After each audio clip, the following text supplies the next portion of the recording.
संभाजी महाराज जंजीरों में जकड़े हुए थे। हाथों में हथकड़ियां थी, पैरों में भारी बेड़ियां थी और पूरे शरीर पर ऐसे घाव थे जो साफ बता रहे थे कि यह कैद 1 या 2 दिन की नहीं थी। यह उन 40 दिनों की कहानी थी जब एक मराठा राजा हर पल मौत के सामने खड़ा था, परंतु स्वराज को छोड़ने के लिए तैयार नहीं था। ये वो 40 दिन थे जब एक इस्लामी साम्राज्य पूरी ताकत से हिंदुत्व को झुकाने में लगा हुआ था और हर दिन असफल हो रहा था। हर घाव यह कह रहा था कि संभाजी महाराज अपने प्राण त्यागने को तैयार हैं, परंतु भगवा छोड़ने को नहीं। हर जख्म यह गवाही दे रहा था कि शरीर टूट सकता है, परंतु संकल्प नहीं। उनके सामने मुगल दरबार का वही इस्लामी शासक खड़ा था जो खुद को खुदा की छाया समझता था, जिसका नाम था औरंगजेब। वही औरंगजेब जिसने सत्ता के लिए अपने पिता को कैद किया, भाइयों को मरवाया और अपनी तलवार को ना जाने कितने मासूम लोगों पर उतारा। उसकी आंखों में कोई दया नहीं थी, कोई पश्चाताप नहीं था, केवल अहंकार था, केवल घृणा थी और यह जिद थी कि स्वराज और भगवे की हर एक आवाज को चीखों में बदल दिया जाएगा। यह घृणा किसी व्यक्ति से नहीं थी, यह घृणा उस सभ्यता से थी जो औरंगी वर्चस्व को स्वीकार नहीं करती थी। हर एक दिन संभाजी महाराज के समक्ष एक ही प्रस्ताव रखा जाता था, इस्लाम स्वीकार कर लो, स्वराज छोड़ दो, झुक जाओ तो जीवन दान मिल जाएगा। और संभाजी महाराज के हर इंकार के साथ यातनाएं बढ़ती जाती थी। शरीर पर कोड़े बरसाए जाते थे, घावों को भरने नहीं दिया जाता था, भूखा रखा जाता था, अपमान किया जाता था। यह साबित करने का प्रयास किया जा रहा था कि हिंदवी स्वराज का उत्तराधिकारी अब एक लाचार कैदी है, परंतु औरंगजेब एक बात नहीं समझ पाया, हिंदवी स्वराज का राजा शरीर से नहीं संकल्प से खड़ा रहता है। संभाजी महाराज नहीं झुके, उन्होंने धर्म नहीं छोड़ा, उन्होंने स्वराज नहीं छोड़ा। और जब औरंगजेब ने यह समझ लिया कि इस राजा को नहीं तोड़ा जा सकता, तो उसने आखिरी फरमान सुना दिया, सार्वजनिक हत्या का फरमान। संभाजी महाराज पर आखिरी वार किया गया, उन्हें मार दिया गया। और यह हत्या केवल एक व्यक्ति की नहीं थी, यह एक संदेश था मराठों के लिए, पूरे हिंदुस्तान के लिए। यह संदेश साफ था, जो इस्लामी सत्ता के समक्ष खड़ा होगा उसका यही अंजाम होगा।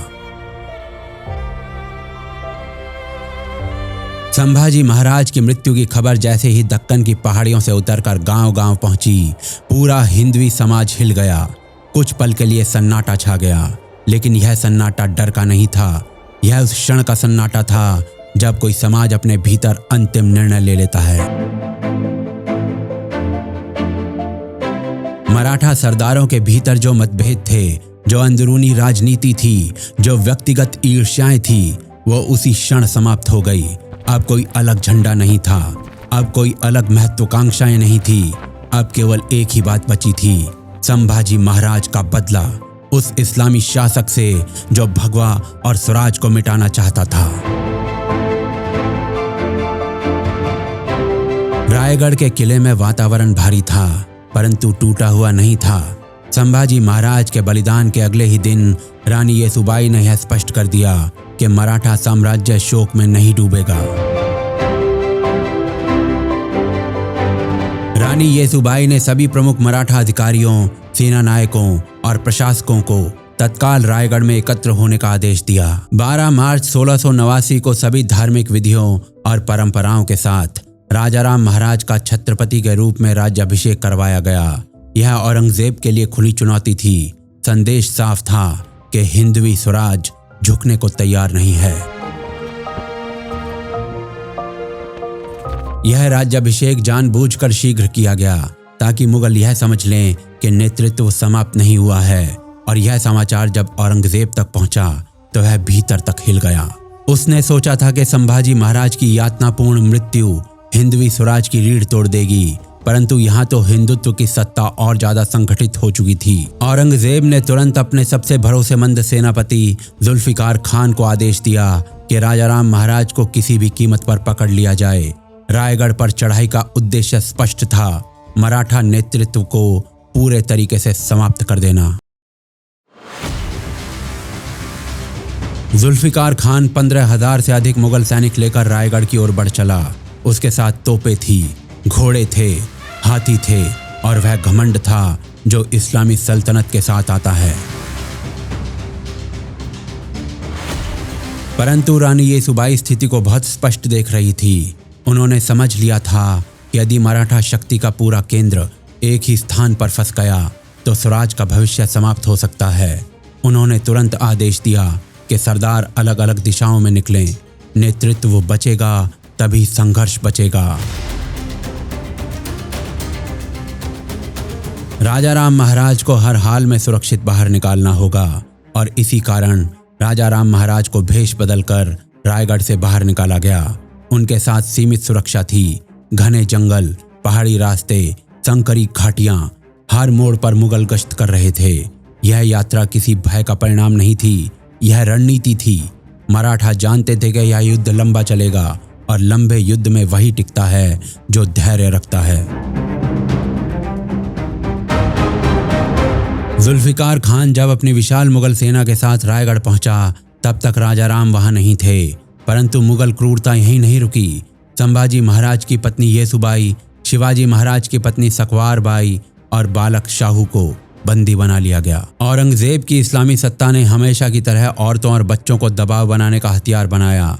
यह मराठा साम्राज्य के लिए केवल एक राजनीतिक हमला नहीं था, यह उनके अस्तित्व पर सीधा आक्रमण था। और इसी समय हिंदवी स्वराज ने अपना वास्तविक रूप लिया। संताजी घोर पड़े और धनाजी जाधव ये केवल सेनापति नहीं थे, ये उस क्रोध का रूप थे जो संभाजी महाराज के बलिदान से पैदा हुआ था। मराठा युद्ध नीति अब पूरी तरीके से बदल चुकी थी। अब खुले मैदान की लड़ाइयों का समय समाप्त हो चुका था, अब छापामार युद्ध का समय था। रात के अंधेरे में अचानक हमला, रसद पर वार, संचार मार्गों को काटना और फिर बिना कोई निशान छोड़े गायब हो जाना। मुगल सेना संख्या में विशाल थी, परंतु इस तरह के युद्ध के लिए मानसिक रूप से तैयार नहीं थी। केवल 2000 हिंदवी स्वराज के योद्धा अचानक से मुगल शिविरों पर टूट पड़ते, तंबू जलाते, सैनिक चीखते, घोड़े और हाथी बेकाबू हो जाते। यह केवल सैन्य नुकसान नहीं था, यह डर की शुरुआत थी। मुगल सैनिक अब हर झाड़ी, हर पहाड़ी और हर अंधेरे से डरने लगे थे। इसी दौर में मराठों ने औरंगजेब के निजी शिविरों पर भी आक्रमण किए, उसके तंबुओं में आग लगाई, उसकी शान के प्रतीकों को तोड़ा गया। कहा जाता है कि ऐसी ही एक अराजक रात में संताजी के प्रहार से औरंगजेब स्वयं धरती पर गिर पड़ा था। वह बच तो निकला, परंतु उसका आत्मविश्वास वहीं टूट गया। इतिहासकारों के अनुसार इस घटना के बाद औरंगजेब ने खुले मैदान में कम और सुरक्षित शिविरों में अधिक समय बिताना शुरू किया। मराठों ने केवल मुगल सैनिकों को नहीं मारा, उनके मुगल प्रतीकों को भी तोड़ा। औरंगजेब के निजी सोने के शिखर उखाड़कर मराठा किलों पर टांग दिए गए।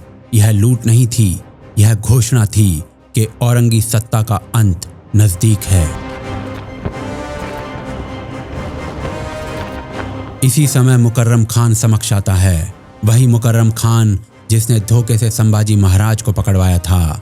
हिंदवी स्वराज के योद्धाओं ने यह तय कर लिया था कि यह अपराधी बिना दंड के नहीं जाएगा। मुकर्रम खान को खोजा गया, उसे पकड़ा गया और उसे उसी पीड़ा के साथ मारा गया जिस पीड़ा से संभाजी महाराज गुजरे थे। यह प्रतिशोध था, यह न्याय था। इन घटनाओं से मुगल सेना का मनोबल लगातार गिरता चला गया। रसद काट दी गई थी, मार्ग बंद कर दिए गए थे, जहां भी मुगल टुकड़ी दिखती वहीं पर हमला किया जाता और यह लगातार चलने वाला दबाव था। औरंगजेब की सत्ता दक्कन में फंस चुकी थी। उत्तर लौटने का मार्ग बंद हो चुका था। वहीं दूसरी ओर राजाराम महाराज की यात्रा जारी थी, कभी साधु के वेश में, कभी व्यापारी बनकर और कभी तपस्वी की तरह। औरंगजेब जानता था कि राजाराम अंत में जिंजी ही जाएगा। उसने रास्तों पर निगरानी बढ़ा दी, नदी घाटियों पर चौकियां बिठाई गई, दर्रों में जासूस लगाए गए, गोवा के पुर्तगाली वायसराय तक से मदद ली गई ताकि समुद्री मार्ग भी बंद रहे। परंतु हिंदवी स्वराज के योद्धा उनसे रणनीति में एक कदम आगे थे। रास्ते बार बार बदले गए, कभी नदी पार करके दूसरा घाट लिया गया, कभी मुख्य सड़क छोड़कर जंगल की पगडंडी अपनाई गई। जो पकड़े जाएं वो पूरी सूचना ना दे सकें, इसलिए दल छोटे छोटे रखे गए और अंततः महीनों की कठिन यात्रा के पश्चात 15 नवंबर 1689 को राजाराम महाराज जिंजी पहुंचे। दक्कन की भूमि से सैकड़ों किलोमीटर दूर तमिल क्षेत्र की उस पहाड़ी पर खड़ा यह किला अब मराठा प्रतिशोध का नया केंद्र बनने वाला था। जिंजी कोई साधारण दुर्ग नहीं था। 3 विशाल पहाड़ियों से घिरा हुआ, प्राकृतिक सुरक्षा से लैस यह किला सीधा संदेश था कि मराठा सत्ता अब केवल महाराष्ट्र तक सीमित नहीं रहेगी और औरंगजेब को यह बात तुरंत समझ में आ गई थी। औरंगजेब स्वयं बूढ़ा हो चुका था, परंतु उसकी महत्वाकांक्षाएं अभी भी जवान थी। उसने यह तय कर लिया था कि राजाराम महाराज को जीवित नहीं छोड़ा जाएगा। जिंजी को घेरना केवल एक सैन्य अभियान नहीं था, यह हिंदवी स्वराज को जड़ से समाप्त करने की आखिरी कोशिश थी और इसी उद्देश्य से उसने जुल्फिकार खान को आदेश दिया कि वो पूरी तैयारी के साथ जिंजी की ओर बढ़े। जुल्फिकार खान 6 महीनों की कठिन यात्रा के पश्चात जिंजी के सामने पहुंचा। उसके साथ भारी मुगल सेना थी, तोपें थी, घोड़े थे, रसद थी। परंतु सामने जो था वो कोई साधारण किला नहीं था। ऊंची पहाड़ियां, संकरी चढ़ाइयां और हर दिशा से निगरानी, सीधे आक्रमण की कोई संभावना नहीं थी और इसी कारण मजबूरी में जुल्फिकार खान ने घेराबंदी का रास्ता चुना। घेराबंदी शुरू हुई, तोपें गरजी, गोले बरसे, परंतु जिंजी की दीवार टूटी नहीं। किले के भीतर पानी के स्रोत थे और अनाज का भंडारण वर्षों के लिए किया गया था और इसी कारण मुगल सेना महीनों तक धूप, बीमारी और थकान से जूझती रही। वहीं भीतर मराठा सैनिक संयम में थे, अनुशासन में थे। और इसी बीच राजाराम महाराज ने एक ऐसा निर्णय लिया जिसने औरंगजेब की रणनीति को अंदर तक हिला दिया। जिंजी को उन्होंने औपचारिक रूप से मराठा साम्राज्य की राजधानी घोषित कर दिया। यहीं से अष्टप्रधान मंत्रिमंडल का पुनर्गठन किया गया। यहीं से आदेश जारी होने लगे। संदेश साफ था, हिंदवी स्वराज जीवित है। इधर दक्कन और महाराष्ट्र में संताजी घोर पड़े और धनाजी जाधव की तलवारें गरज रही थी। जिंजी की घेराबंदी के दौरान भी मराठा छापामार हमले नहीं रुके। मुगल चौकियां जलाई जा रही थी, तोपों को बेकार किया जाता रहा, जासूसों को पकड़ लिया जाता था। इन हमलों का सीधा असर यह हुआ कि मुगल सेना जो संख्या में विशाल थी, संचालन में अपंग होने लगी। जुल्फिकार खान की सेना बाहर से कमजोर होती जा रही थी और औरंगजेब को यह एहसास हो चुका था कि यह युद्ध केवल सैन्य नहीं रहा, यह राजनीतिक और मानसिक युद्ध बन चुका है। और इसी कारण उसने अपनी सबसे पुरानी चाल चली, फूट डालने की चाल। मराठा खेमे के भीतर कुछ लोगों को लालच दिया गया। पद, जागीर, सुरक्षा, नागोजी माने जैसे लोगों को इस्तेमाल किया गया। धीरे धीरे संताजी और धनाजी के बीच मतभेद गहरे किए गए। यह कोई व्यक्तिगत दुश्मनी नहीं थी, यह लगातार युद्ध, थकान और षड्यंत्रों का परिणाम था, क्योंकि औरंगजेब जानता था कि मराठा यदि भीतर से टूटे तो बाहर से कुचले जा सकते हैं। राजाराम महाराज और उनके समीप लोग इस स्थिति को समझ रहे थे। वो जानते थे कि संताजी का क्रोध और कठोर युद्ध नीति मराठा शक्ति का एक स्तंभ है, परंतु लगातार संघर्ष से सेना थक रही थी और इसी कारण उन्होंने कुछ समय के लिए युद्ध विराम की बात की, परंतु संताजी से स्वीकार नहीं कर पाए। उनके लिए संभाजी महाराज का अपमान अभी ताज़ा था, उनके लिए बदला अभी अधूरा था।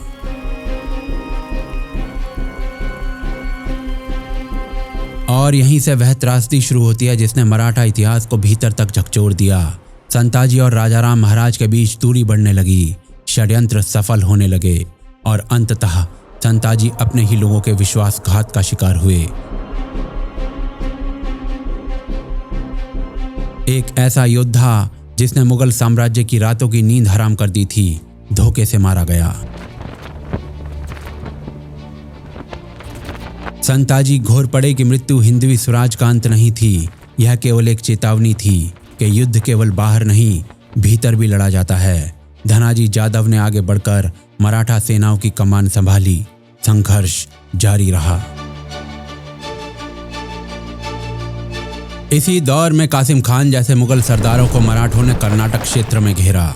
कई मुगल टुकड़ियां या तो नष्ट हुई या भागने को मजबूर हुई। मुगल कमांडरों में भय इस स्तर तक पहुंच चुका था कि वो किलों में छुपने लगे थे। उत्तर में उज्जैन से लेकर दक्षिण में तटीय आंध्र तक मुगल आपूर्ति मार्ग तोड़ दिए गए। मुगल सैनिक महीनों तक बिना वेतन और बिना भोजन के पड़े रहे।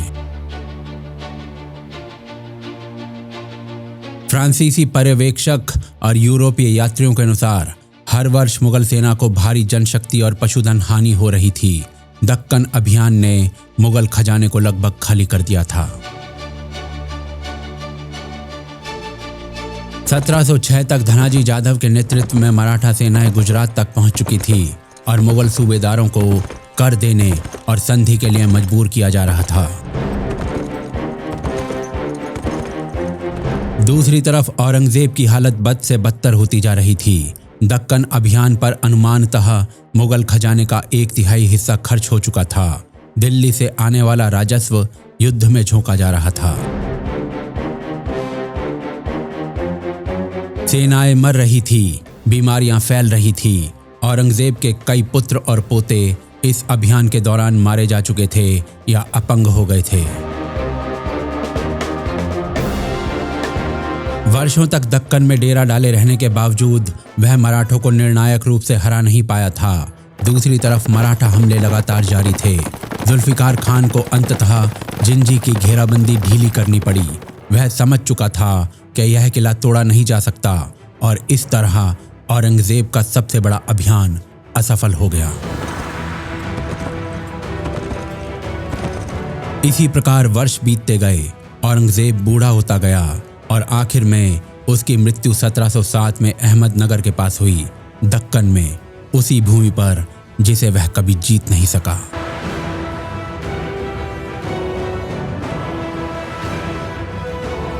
जिस औरंगजेब ने संभाजी महाराज के शरीर को अपमानित किया था, उसी औरंगजेब का शरीर दक्कन की मिट्टी में घिसता चला गया। उसने अपना जीवन अंतहीन युद्ध में गंवा दिया। न दिल्ली लौट सका, न शांति पा सका। उसकी मृत्यु एक थके हुए, भयभीत और असफल शासक के रूप में हुई।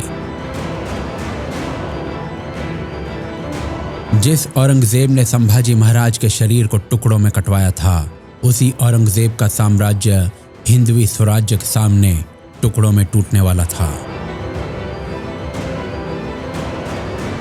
औरंगजेब को जन्नत नहीं मिली, उसे शांति नहीं मिली, उसे सम्मान नहीं मिला। वह जल्लाद की मौत मरा, डरा हुआ, हारा हुआ, अपमानित।